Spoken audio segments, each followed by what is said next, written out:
As we heard a little earlier in the programme, it can be very tricky to coax your child to eat healthily or to eat at all if they are a fussy eater. But where do taste preferences come from, and how can you help your youngster develop a positive association with food? Psychotherapist Susie Ladala joins us this morning to discuss this very topic. Good morning to you, Susie. Good morning. Hi. Psychologically, where do we think a child's fear of food comes from? Or is it a condition? Is there a name for it? Yeah.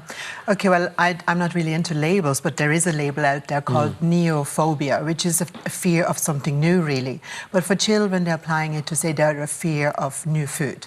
So where it comes from is it has been found to be hereditary, believe it or not. Really? Wow. But that doesn't mean just because your genetically predisposition is towards being fussy eater, it doesn't mean you're going to be a fussy eater.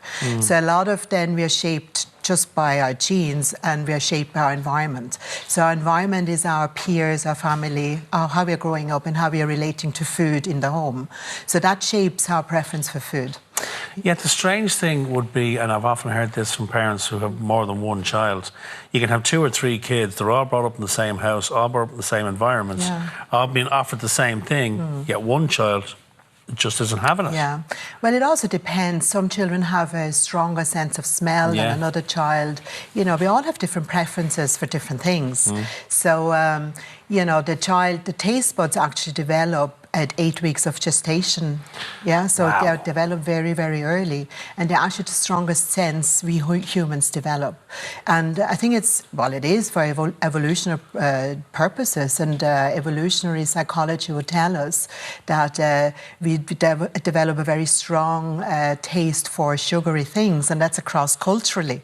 So, okay. Some of us never learned that. So that is just to help us decide which foods are safe and which are not. Wow. And sweet food tends to be not poisonous. Now, what you said there was interesting. She said it's neophobia, a fear of new foods. And yet you'll hear from so many parents, and indeed we heard from Louise Lennox this morning, that it wasn't new foods. So this child and many children seem to love a whole range of foods, and then suddenly overnight something switches, and either they decide they don't want to eat anything, or they don't want to eat a particular food group or a particular type of food, when perhaps they've eaten it for years beforehand. So what happens there? Where does this switch come from?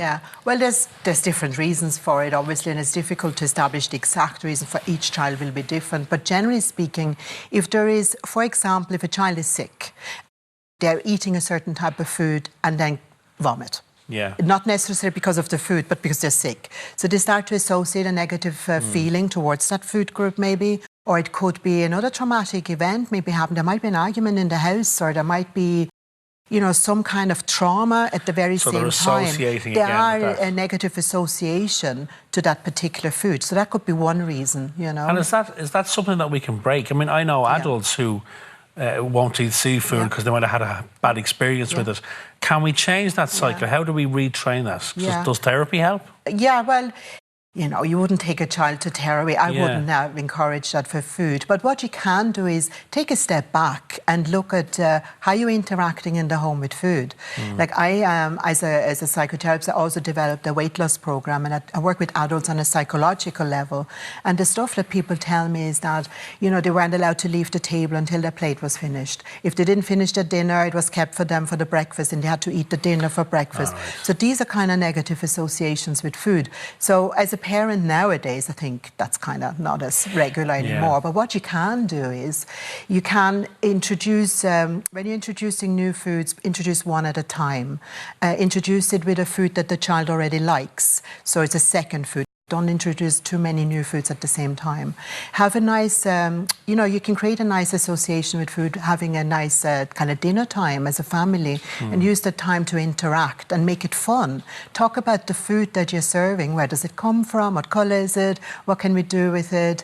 You know, the child can develop hand-eye coordination and communication What about getting skills. them involved in the cooking process? Absolutely. Perfect. Would that help? Or creating the meal plan for the week. So what would you like to eat this week? And let's put it together, you know, cook it together. And what if they say fish fingers every day? That's what they want. I mean, this is literally what the child might say back to you. It is, and we've also had the discussion that we maybe give our children, we ask them what they want for dinner instead of saying, this is what you're having for dinner. Well, look, you can find a balance. As parents or caregivers, we are the role models. So if we are sitting down to a healthy meal every day, a child is inquisitive and wants to know what you're eating, and they want to copy you most of the time. It's learned behaviour. It's a learned behaviour, so it's okay. Have your fish fingers occasionally or your pizza and have a talk about it. Educate a child of how you're fueling your body rather than, oh, you have to eat this and make it a big deal. What can you do, though, as a parent? Because I know there'll be parents watching going, I've tried all of that. I've tried to keep it fun and I've tried to keep it positive, and they still won't eat any vegetables or they still won't eat any fruit. And actually all I'm doing is getting frustrated and then I'm getting angry. I know that's probably the wrong reaction, is it? How detrimental is it to your child if you sit there getting angry, you're eating that, you're not getting up from the table? I know it's the wrong thing to do. How wrong is it? It is pretty detrimental, because you're now teaching the child food isn't fun anymore. Food isn't something nourishing anymore. It's now almost a punishment. It's almost something, no joy in it, you know? So you're seeing you're upsetting your parent, and then, you know, you kind of really block up. So children start then to exercise a bit of power as well, you know, around the age of 2. How about something like, you know, a treat? You eat this, you can have that. Or a distraction. Reward you know what system. I mean? Reward system. You can watch your iPad as I just sort of shove the food into your mouth. Is that the wrong thing to do? Well, it wouldn't be recommended now, because again, you're not But this is what people do all the time to try and get meals into But I tell you something, children don't starve to death, okay? Some children have a big appetite, some have a smaller. And even the same child may eat more today and less tomorrow. It's letting the child also tell you, I'm not hungry now, I maybe eat in an hour. Give the child 3 main meals and 2 snacks a day. They will be hungry. Their appetite won't be spoiled with sugary food and sugary drinks. Bribing food, promising rewards, that teaches a really unhealthy relationship for later on in life. You're so right, Susie. They will eat when they're hungry. Yeah. You know, because if you think if your child isn't well for a couple of days, they'll go off their food. You know, and they maybe miss a dinner or two. They're not going to suffer from that. No. They'll bounce back. And yet we heard from Louise Lennox earlier that there are more extreme cases. Well, there you go. Where actually they are willing to starve and they are willing to go days without a proper meal and they will lose weight. So that's extreme. That's an extreme, and that would definitely require probably counselling. That would be CBT. You're trying to introduce food. You're trying to work with the child to understand what the fear is. It's nearly a fear around food then. And how would you know the difference? At what point do you say, OK, this is just a phase of picky eating or fussy eating and this is actually a problem and we're going to have to get medical help here? Yeah, well, if you start to see the child is losing weight, the child is lethargic, it's really not eating at all. You know, maybe keep a food record yourself of what the child is eating without the child letting the child see you're keeping a food record, and actually see how much is the child really eating, because as parents we think the child isn't eating, but they actually are eating enough, you know. But then when you notice there really isn't enough, speak to your GP then and say, look, this is a food diary, do you think that is enough? The child has lost weight, it's lethargic, so then definitely there might be an underlying medical condition. There's also a huge part to play, I'd imagine, by the teachers in school. And we see it, I see it all the time. We get notes back about what foods are allowed.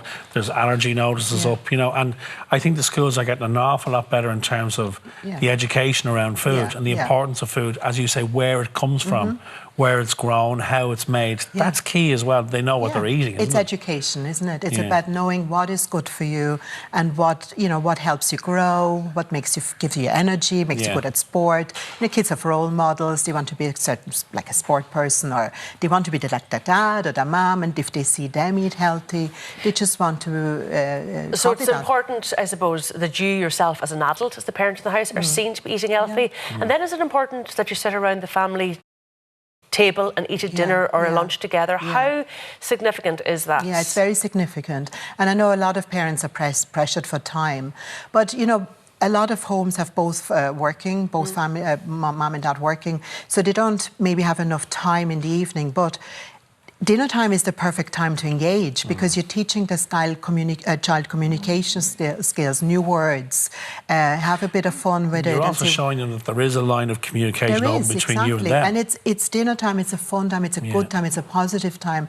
You're improving the self-esteem of the child, you know, you're making the child feel important, you're listening to the child. So it's a lot more than just eating food. But the one thing seems to be, don't get angry with them. No. If you can. I know that's difficult. it's hard. It's so, because like you said earlier, I think you said it's so important. You, as parents, you want the best for your child and you want to feed them. And I think we've all been there, going with the helicopter and the aeroplane and all of that. You are. But you know, it's you're not. Patience is a virtue, isn't it?